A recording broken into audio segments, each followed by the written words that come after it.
आणि लोकांच्या गोरगरिबाचं वाटोळा करायचा लय कंड त्याला. त्या बिचाऱ्या धनगर बांधवांचं वेगळं आरक्षण आहे, वंजारी बांधवाचं वेगळं आहे. तरी म्हणतो आपल्या आरक्षणाला धक्का लागतो. आपल्या त्यांच्या आरक्षणाचा आमचा काय संबंध आहे? त्याचं सेपरेट आहे धनगर बांधवाचं वंजारी बांधवाचं.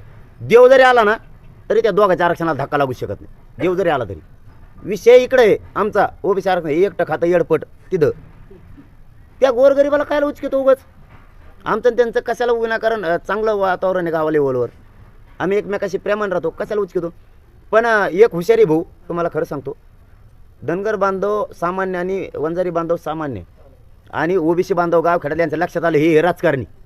याला एक कंड भांडणं लावायचा आणि याला त्याचा राजकीय फायदा उचलायसाठी ह्यो गंगातून धुवून आणले व्हायला लागला निर्मळ. हे भरले लय गाठरानं. हां, हे आपला गोरगरिबाचा वापर करून हे स्वतःच्या किशी मागं घ्यायला लागले, राजकीय फायदा उचलायला लागले, मंत्रिपदावर बसायला लागले. हे सामान्याच्या